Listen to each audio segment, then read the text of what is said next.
If you accept where you're at, okay, then that's on you.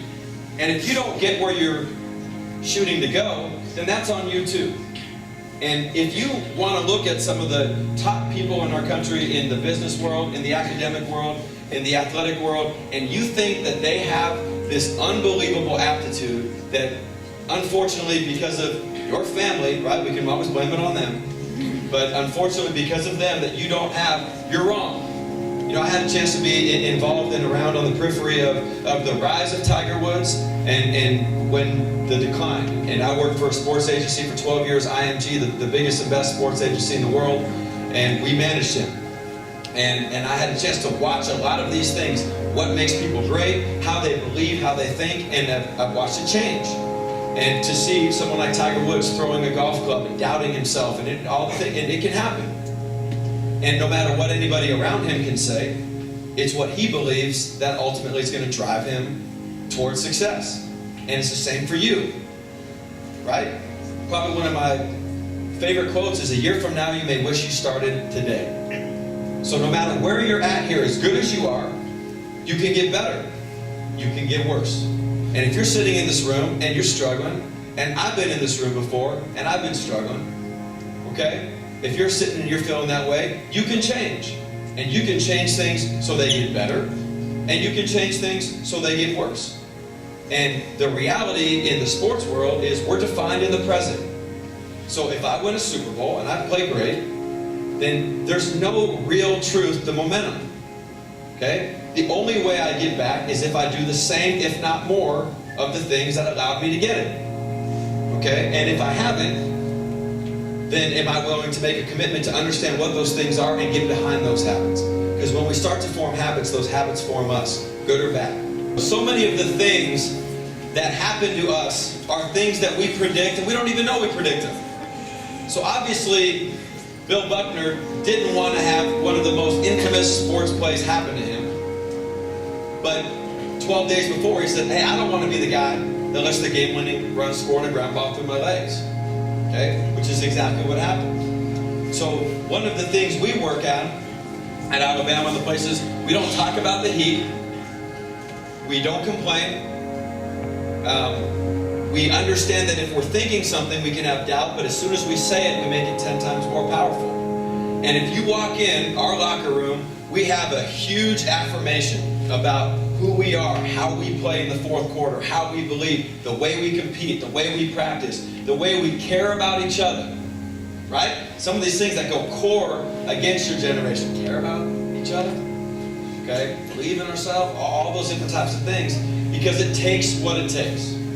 Alright? So I want you to think about how do you talk about yourself.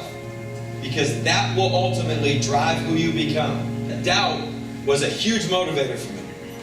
And I wasn't afraid of that, and I wanted to embrace that.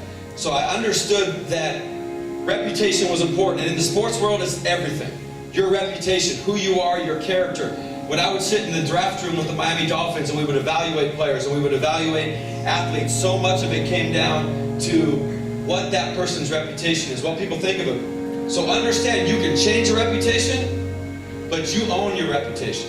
I was just with Michael Johnson, the Olympic sprinter. We had the 8 best track and field athletes getting ready for Rio.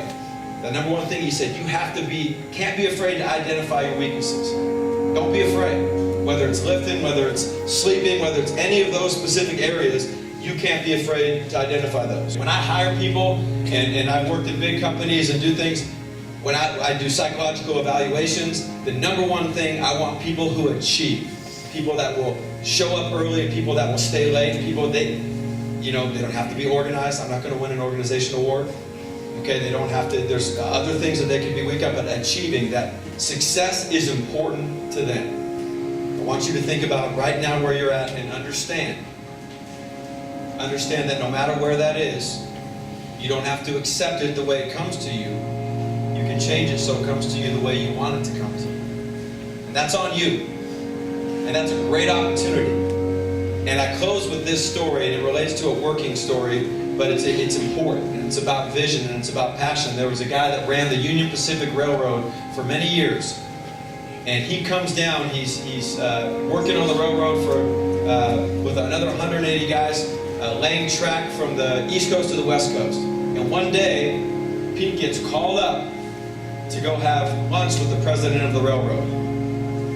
Well, he comes back an hour and a half later, and they say, you know, what happened? Did you get in trouble, or what's the situation? He said, 25 years ago, today, myself and the president of the railroad hired on here together.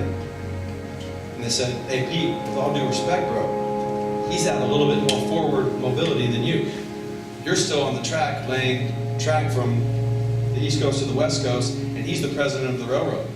He said, over the years, I've had a lot of time to think about how and why that happened. He said, what's the difference? So as far as I can tell, 25 years ago today, I went to work for $1.25 an hour. He went to work for the railroad. It's about a vision. When I'm out in the Delta world or the special warfare world, they talk about intent. They have a rule called commander's intent, and it basically means that the intent is we're gonna get to the top of this building, and we have a mission to execute. The plan might be all these different steps. The plan will change.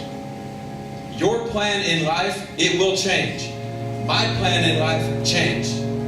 I never intended to be in a hospital as a sophomore in college.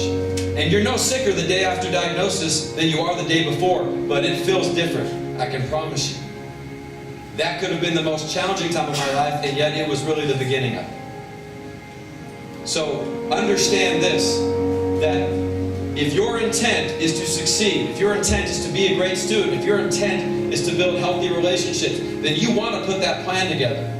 But never lose sight of your intent, because your intent will never change. The plan will.